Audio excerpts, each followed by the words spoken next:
Hi friends, Dileep നിരപരാധിയാണോ? ഈ കേസിൽ ദിലീപിന് പങ്കുണ്ടോ? ദിലീപിനെ എന്തുകൊണ്ടാണ് കോടതി വെറുതെ വിട്ടത്? ഈ നടൻ ലാലും മഞ്ജു വാര്യറും അതുപോലെ രമ്യ നമ്പീശനുമാണോ യഥാർത്ഥത്തിൽ ഇതിൽ പ്രതികളായി വരാൻ പോകുന്നത്? അറിയില്ല. ഇനി എന്താണ് നടക്കാൻ പോകുന്നത്? നമുക്കതിനെ കുറിച്ച് ഡിസ്കഷൻ നടത്താം. അതിനു മുന്നേ എൻ്റെ ഈ ചാനലൊന്ന് സബ്സ്ക്രൈബ് ചെയ്യണം, ഷെയർ ചെയ്യണം, ലൈക്ക് ചെയ്യണം, ബെൽ ബട്ടൺ കൂടി അമർത്തിക്കൊള്ളൂ കേട്ടോ. ഈ ആരോപണങ്ങളൊന്നും ഞാൻ പറയുന്നതല്ല. ഇതൊക്കെ വ്യക്തമായ തെളിവ് നിങ്ങൾക്ക് ഞാൻ വെച്ചു തരാം ഇതാരാണ് പറഞ്ഞത് എന്ന്. ഇനി രണ്ടാം പ്രതി മാർട്ടിൻ ആന്റണി, ഒന്നാം പ്രതി പൾസർ സുനിയാണ്.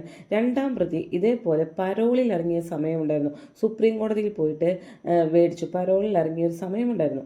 ആ സമയത്ത് മാർട്ടിൻ കുറേ കാര്യങ്ങൾ വെളിപ്പെടുത്തിയിട്ടുണ്ട്. മാർട്ടിൻ ഇത് കോടതിയിലും ഈ സാക്ഷിമൊഴി തന്നെയാണ് കൊടുത്തിരിക്കുന്നത്. അതെന്താണ് നമുക്ക് ആദ്യം കേട്ടിട്ട് വരാം, എന്നിട്ട് ബാക്കി സംസാരിക്കാം. നടീനെ തട്ടിക്കൊണ്ടായിട്ട് രണ്ടാം പ്രതിയായിട്ട് റിമാൻഡ് ചെയ്ത് 5 കൊല്ലത്തോളം അതിനുശേഷം സുപ്രീം കോടതി ബെയിലിൽ ഇറങ്ങിയത്. ഈ കേസിലെ യഥാർത്ഥ സത്യങ്ങൾ ഞാൻ കണ്ടതും കേട്ടതും യഥാർത്ഥ സത്യങ്ങൾ പുറത്തു പറയാതിരിക്കാൻ നടൻ ലാല് പല രീതിയിൽ ഭീഷണിപ്പെടുത്തിയിട്ടുണ്ട്. ദിലീപിനെ ചതിക്കാൻ വേണ്ടി ഉണ്ടാക്കിയ ഒരു കെണിയാണ് ഈ കേസ്. ഒരുപാട് കാര്യങ്ങൾ, സത്യസന്ധമായ കാര്യങ്ങൾ തുറന്നു പറയാനുണ്ട്. ഇതിന്റെ പേരിൽ എന്റെ ജീവന് വരെ ഭീഷണി നിലനിൽക്കുന്നുണ്ട്. ബഹുമാനപ്പെട്ട കോടതി മുമ്പാകെ ഇതിലെ രഹസ്യമായിട്ട് യഥാർത്ഥ സത്യങ്ങൾ ഞാൻ രഹസ്യമൊഴി കൊടുത്തിട്ടുണ്ട്. പിന്നെ ഇതില് യഥാർത്ഥത്തിൽ ഈ കേസിൽ പുറത്ത് കാണുന്ന കാര്യങ്ങളല്ല, മാധ്യമങ്ങൾ ഉണ്ടാക്കിയേക്കുന്ന കഥകളാണ് മൊത്തം പുറത്ത് വന്നേക്കുന്നത്. യഥാർത്ഥത്തിൽ നടന്ന കാര്യങ്ങൾ ഇതൊന്നുമല്ല. നടീനെ ആക്രമിച്ചു എന്ന് പറയുന്ന കാര്യങ്ങൾ വെറുതെ പൾസർ സുനിയും നടൻ ലാലും മഞ്ജു വാര്യറും രമ്യ നമ്പീശനും കൂടി ആലോചന നടത്തി ഉണ്ടാക്കിയ ഒരു കള്ളക്കേസാണ് ദിലീപിനെ തകർക്കാൻ വേണ്ടി ഈ കേസ്. അതിന്റെ യഥാർത്ഥ സത്യങ്ങൾ എനിക്കറിയാം. ക്രിയേഷന്റെ ബാനറിൽ ഹണീബി 2.5 2 ഷൂട്ട് ചെയ്യുമ്പോൾ പൾസർ സുനിയാണെന്ന് നടിയുടെ ഡ്രൈവർ, അവിടെ വെച്ച് പ്രൊഡ്യൂസർ അനൂപും ജീൻ പോളും ഇവര് തമ്മിൽ ഉള്ള ഫ്രണ്ട്ഷിപ്പിന്റെ പുറത്തുള്ള വീഡിയോസ് ഒക്കെയാണ് ഇന്ന് ഈ കേസിൽ ഉള്ളതെന്ന് പറയുന്നത്. പൾസർ സുനിയുമായിട്ട് ബന്ധപ്പെട്ട് എഡിറ്റിംഗ് നടന്ന വീഡിയോസ് ആണ് ഉള്ളത്. അല്ലാതെ അന്നത്തെ ദിവസം വണ്ടിയിൽ അങ്ങനെ ഒരു എന്താ പറയാ ഒരു റേപ്പ് നടന്നിട്ടില്ല. അതിന്റെ വെറുതെ ടെമ്പോ ട്രാവലൊക്കെ ഉണ്ട് എന്നൊക്കെ പറഞ്ഞ് കുറെ കഥകൾ ഇവർ സൃഷ്ടിച്ചതാണ്. അല്ലാതെ സത്യസന്ധമായിട്ടും അങ്ങനെ ഒരു സംഭവം ഉണ്ടായിട്ടില്ല. അതിന്റെ മെയിൻ ദൃക്സാക്ഷി ഞാനാണ്. ഗോപാലൻ ഫിലിം നടക്കുമ്പോ ദിലീപ് പുഴയിലേക്ക് ചാടുന്ന ഒരു സീൻ ഉണ്ടായിരുന്നു. ആ സീനിൽ ദിലീപ് പുഴയിലേക്ക് ചാടിയപ്പോ ആർട്ടുകാർ റോപ്പ് ഇട്ട് കൊടുക്കാൻ ഏൽപ്പിച്ചിട്ടുണ്ടായിരുന്നു. അവരാരും അതിന് തയ്യാറായില്ല. ലാലിന്റെ നിർദ്ദേശത്തെ തുടർന്ന് അവര് ഒഴിവാക്കുകയായിരുന്നു. എന്നിട്ട് മീൻ പിടിക്കാൻ പോണ വള്ളക്കാരാണ് ദിലീപിനെ അന്ന് വെള്ളത്തിൽ നിന്ന് രക്ഷിച്ചെടുത്തത്.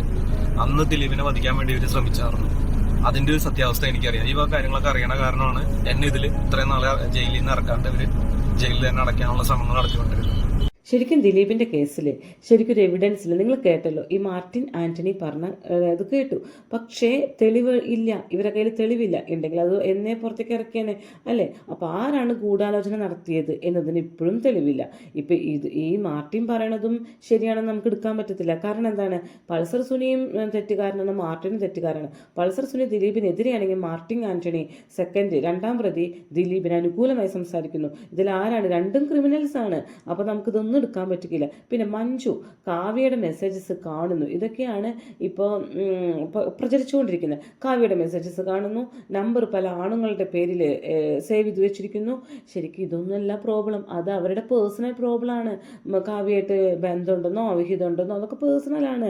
അത് നടി പീഡിപ്പിക്കപ്പെട്ടതുമായിട്ട് യാതൊരു ഒന്നും കണക്ട് ചെയ്യാവുന്ന ഒരു സാധനം കിട്ടിയിട്ടില്ല. ശരിക്കും കോടതിയിലേക്ക് കണക്ട് ചെയ്യേണ്ടതെന്നാണ്, മഞ്ജു ദിലീപിനെ ഡിവോഴ്സ് ചെയ്തോ അല്ലെങ്കിൽ കാവ്യയുമായ അവിഹിതമുണ്ടോ ഉണ്ടായോ അല്ലെങ്കിൽ എവിടെയെങ്കിലും ടൂറ് പോയോ, ഇതൊന്നുമല്ല ഇവരുടെ അവിഹിതം പിടിക്കലല്ല കോടതിയുടെ ഇത്. കോടതിക്ക് വേണ്ടത് എന്താണ്? ഒരു എവിഡൻസ് ആണ്, അതായത് സോളിഡ് ആയിട്ടുള്ള എവിഡൻസ് ആണ്. അപ്പോൾ ഈ പൾസർ സുനി എന്ന് പറയുന്ന ഒരു വ്യക്തിയും അതുപോലെ ദിലീപും തമ്മിൽ ഒരു എവിഡൻസും ഇല്ല. ഒരു തരത്തിലും എവിഡൻസിൽ ഉണ്ടെങ്കിൽ ഇയാൾ ഊരിപ്പോരില്ലല്ലോ. സുപ്രീം കോടതിയിൽ പോയാലും ഇത് തന്നെയാണ്. ഇവർ കുറേ എവിഡൻസ് ഹാജരാക്കി എന്ന് പറഞ്ഞാൽ എന്താണെന്നറിയോ? മഞ്ജു കുറേ മൊഴി കൊടുത്തിട്ടുണ്ട്, എന്നെ അങ്ങനെ ചെയ്തു ഇങ്ങനെ ചെയ്തു, ആളിങ്ങനെ ദേഷ്യപ്പെട്ടു, പിന്നെ ഈ പറഞ്ഞ നടീനെ കുറേ ഇത് നിരാകരിച്ചു, കുറേ റോളുകളൊക്കെ ഇല്ലാണ്ടാക്കി, നേരിട്ടിട്ട് ചെന്ന് പറഞ്ഞു എന്നൊക്കെയാണ് പറയുന്നത്. ഇനി ഈ അതിജീവിതം കുറേ ഇത് കൊടുത്തിട്ടുണ്ട്. ഞങ്ങൾ ലണ്ടൻ ട്രിപ്പ് പോയപ്പോൾ എന്നോട് ദിലീപേട്ടൻ ചോദിച്ചു, അങ്ങനെ കുറേ കാര്യങ്ങൾ. ഇതൊക്കെയാണ് തെളിവ് എന്ന് പറയുന്നത്. ഒരാൾ വായോണ്ട് പറയുന്ന കാര്യങ്ങളൊന്നും തെളിവായിരിക്കില്ല. ഇനി ഈ CCTV ദൃശ്യങ്ങളുണ്ടോ? ഇവർ തമ്മിൽ എന്തെങ്കിലും കോണ്ടാക്റ്റുള്ള CCTV ദൃശ്യങ്ങളുണ്ടോ? ഇല്ല. ഇനി ദിലീപിൻ്റെ അക്കൗണ്ടിൽ നിന്നും ഇയാളുടെ അക്കൗണ്ടിലേക്ക് പൈസ ട്രാൻസ്ഫർ ട്രാൻസ്ഫർ ചെയ്തിട്ടുണ്ടോ? ഇല്ല. ഇതൊക്കെ മാധ്യമങ്ങൾ കൊട്ടി ആഘോഷിച്ചുകൊണ്ടിരിക്കുകയാണ്. ഇതൊക്കെ ഉണ്ടെങ്കിൽ ഈ എവിഡൻസ് പുറത്തു വരില്ലേ? അങ്ങനെയാണെങ്കിൽ ദിലീപിന് ജാമ്യം പോയിട്ട് ദിലീപിന് തൂക്കുകയർ തന്നെ കൊടുക്കേണ്ടി വരും ഇല്ലേ? ഇതൊന്നും, ഇങ്ങനത്തെ തെളിവുകളൊന്നുമില്ല. ഇതൊക്കെ പോലീസും അതുപോലെ കുറേ ദിലീപിനെ കുറ്റക്കാരനാക്കണം എന്നുള്ള കുറേ ഒരു ലോബി പ്രവർത്തിക്കുന്നുണ്ട്. ആ ലോബിയും കൂടിയിട്ട്, സിനിമാ ലോബി എന്നാണ് അത് അറിയപ്പെടുന്നത് കേട്ടോ, അവരും കൂടിയിട്ടാണ്. ഒരു തെളിവും കാണിക്കുന്നില്ല. ഒരു തെളിവുണ്ടെങ്കിൽ ഇയാൾ വെറുതെ വിടുമോ? കോടതി വെറുതെ വിടുമോ? ഇനിയിപ്പോൾ എവിടെ പോയാലും ഇവർക്ക് ഇതിന് നീതി കിട്ടത്തില്ല. ദിലീപിനെ വെച്ചിട്ട് അതിജീവിതയ്ക്ക് നീതി കിട്ടും, പക്ഷേ ദിലീപ് കുറ്റക്കാരനാണ് എന്നും പറഞ്ഞിട്ട് ഇവർക്ക് നീതി ഒരിക്കലും കിട്ടത്തില്ല. ഇനി മഞ്ജു വന്നിട്ട് കരഞ്ഞു ചോദിച്ചപ്പോൾ ആ ഒരു ഓഡിയോ ഞാൻ എടുത്തിട്ട് നിങ്ങൾക്ക് എല്ലാവരും കേൾക്കണം. എനിക്കൊന്നും അറിയില്ല എന്ന് പറയുന്നു. അതിനുശേഷം ഈ മഞ്ജു വാര്യർ ഈ നടിയുടെ വീട്ടിലിരുന്ന് പൊട്ടിക്കരയുന്നു. അതിനുശേഷമാണ് ഈ നടിയുടെ, ഈ ആക്രമണത്തിനിരയായ നടിയുടെ പിതാവ്, അദ്ദേഹം ഇപ്പോൾ ജീവിച്ചിരിപ്പില്ല, അദ്ദേഹം തന്നെ വന്ന് ഈ നടിയോട് പറയുന്നു, നിനക്കറിയാവുന്നത് പറഞ്ഞു കൊടുക്കൂ എന്ന് ഈ നടിയോട് പറയുന്നു. ആ സമയത്താണ് നടി ഈ മഞ്ജു വാര്യരോട് പറയുന്നത്, തങ്ങൾ ലണ്ടൻ യാത്രയ്ക്കിടെ ഈ ദിലീപും കാവ്യയുമായുള്ള ബന്ധം സംബന്ധിച്ച് തനിക്കും റെമി ടോമിക്കും എന്തൊക്കെ കാര്യങ്ങൾ അറിയാമായിരുന്നു, തങ്ങളുടെ റൂമിൽ വന്നത്, അത്തരം കാര്യങ്ങൾ അടക്കമുള്ള കാര്യങ്ങൾ ഈ നടി മഞ്ജു വാര്യരോട് പറയുന്നു. ഇതേ ചൊല്ലിയാണ് പിന്നീട് ദിലീപും മഞ്ജു വാര്യരും തമ്മിൽ കൂടുതൽ തർക്കത്തിലേക്ക് പോവുകയും അത് പിന്നീട് വിവാഹ ബന്ധം അവസാനിപ്പിക്കുന്നതിൽ എത്തിക്കുകയും ചെയ്തെന്നാണ് പ്രോസിക്യൂഷൻ വാദം. ഈ സംഭവം ഉണ്ടായി, അതായത് 2012 ഈ മഞ്ജു വാര്യർ ഈ തൃശ്ശൂരിലെ വീട്ടിലെത്തി കാര്യങ്ങൾ ചോദിച്ചറിഞ്ഞ് പോയ ശേഷമാണ് ഈ ലണ്ടൻ യാത്രയ്ക്ക് വേണ്ടി ഈ ദിലീപും കാവ്യ മാധവൻ അടങ്ങുന്ന സംഘം പോകുന്നത്. ആ സംഘത്തിൽ ഈ നടിയും ഉണ്ടായിരുന്നു. ആ സമയത്താണ് മഞ്ജുവുമായി ഈ സംഭവത്തെക്കുറിച്ച് ദിലീപ് വന്ന് ഈ നടിയോട് ചോദിക്കുന്നത്. 2012 ലണ്ടൻ യാത്രയ്ക്കിടെ ദിലീപ് വന്നു തന്നോട് നേരിട്ട് ഇക്കാര്യം ചോദിച്ചു എന്നുള്ളതാണ് കോടതിയിൽ മൊഴിയായി നൽകിയത്. കാവ്യയുമായുള്ള ബന്ധം മഞ്ജുവിനോട് പറഞ്ഞത് എന്തിനാണ് എന്ന് ദിലീപ് തന്നോട് ചോദിച്ചു. തെളിവുമായിട്ടാണ്, അതിന് നടി പറഞ്ഞ മറുപടി, തെളിവുമായിട്ടാണ് മഞ്ജു വന്നത്. അതായത് ദിലീപിന്റെ മൊബൈൽ ഫോൺ രേഖകളുമായിട്ടാണ് വന്ന, മെസ്സേജുമായിട്ടാണ് വന്നത്, തെളിവുമായിട്ടാണ് മഞ്ജു വന്നതെന്ന് താൻ മറുപടി നൽകി. ആ സമയത്താണ് ദിലീപ് ഈ നടിയോട് പറയുന്നു, തനിക്കെതിരെ നിന്നവരൊന്നും മലയാള സിനിമയിൽ എങ്ങും എത്തിയിട്ടില്ല എന്ന് ഒരു ഭീഷണി സ്വരത്തിൽ പറയുന്നു. അതിനുശേഷം ഈ നടിയെ സ്വാന്തനിപ്പിക്കാൻ ശ്രമിക്കുന്നുണ്ട്. നമുക്കൊരുമിച്ച് ഒരു സിനിമയൊക്കെ ചെയ്യണം എന്ന് പറഞ്ഞുകൊണ്ട് നടിയെ അവിടെ വെച്ച് സാന്ത്വനിപ്പിക്കാൻ ശ്രമിക്കുന്നുണ്ട്. പക്ഷെ നടി പറയുന്ന കാര്യം, ഈ സ്റ്റേജ് ഷോയുടെ റിഹേഴ്സൽ സമയത്ത് ദിലീപ് തന്നോട് സംസാരിച്ചില്ല. കാരണം താനുമായി വലിയ സൗഹൃദം ഉണ്ടായിരുന്ന ആളാണ്. ഈ സംഭവത്തിന് ശേഷം ഈ സ്റ്റേജ് ഷോയുടെ റിഹേഴ്സൽ സമയത്ത് ദിലീപ് തന്നോട് സംസാരിച്ചിരുന്നില്ല. മാത്രവുമല്ല, ദിലീപുമായുള്ള പ്രശ്നം പറഞ്ഞു തീർക്കണമെന്ന് പിന്നീടുള്ള മാസങ്ങളിൽ പല ആളുകളും തങ്ങളോട് വന്ന് പറഞ്ഞിരുന്നു. അങ്ങനെ പറഞ്ഞതിൽ പ്രധാനി തിരക്കഥാകൃത്തായ ബെന്നി പി നായരമ്പലമാണ്. ഇങ്ങനെ ദിലീപിന്റെ വായ്മൊഴിയായിട്ടുള്ള കാര്യങ്ങൾ അതിജീവിത കൊടുത്തിട്ടുള്ള തെളിവുകളും അതുപോലെ മഞ്ജു വാര്യർ കൊടുത്തിട്ടുള്ള തെളിവുകളും, ഇതൊക്കെയാണ് അവിടുത്തെ തെളിവ്. കാശ് ട്രാൻസ്ഫർ ചെയ്ത തെളിവ്, അമ്മയ്ക്ക് കൊടുത്തു, 1 ലക്ഷം കൊടുത്തു എന്നൊക്കെ പറയുന്നു. ഇതൊന്നും തെളിവില്ല. പിന്നെ എങ്ങനെയാണ് കോടതി നമ്മുടെ ദിലീപിനെ ശിക്ഷിക്കുക? നിങ്ങൾ പറയും എങ്ങനെയാണ്? അപ്പോൾ ഇത് വിക്ടിമിന്റെ മൊഴിയാണ് കേട്ടോ നമ്മളിതൊക്കെ കേട്ടത്. ഇതൊക്കെയാണ് ഇവരുടെ തെളിവുകൾ. ഇതൊക്കെയാണ് 1500 തെളിവുകൾ എന്ന് പറയുന്നത്.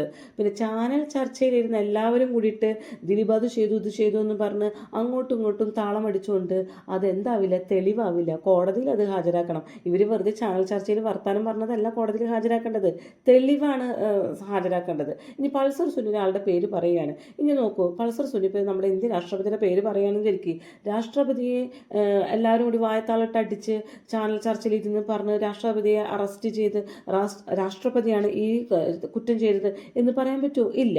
അപ്പോൾ എന്ത് ചെയ്യണം? എവിഡൻസ് സംഭരിക്കണം.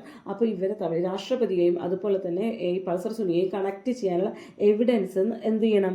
ഈ പോലീസ് സംഭരിക്കണം. ആ എവിഡൻസ് എന്ന് പറയുന്നത് വെറും വായത്താൾ അടിച്ചിട്ടുള്ള എവിഡൻസ് അല്ല വേണ്ടത്, സോളിഡ് ആയിട്ടുള്ള പ്രൂഫ് വേണം അല്ലേ? അങ്ങനെയാണ് ഈ ദിലീപിൻ്റെ കേസ്. ദിലീപ് ഊരിപ്പോന്നത്. ദിലീപിന് ഗൂഢാലോചന നടത്തിയിട്ടില്ല. ഗൂഢാലോചന നടത്തിയത് ആർക്കും തെളിയിക്കാൻ പറ്റിയിട്ടില്ല. ഒരു എവിഡൻസും പോലുമില്ല.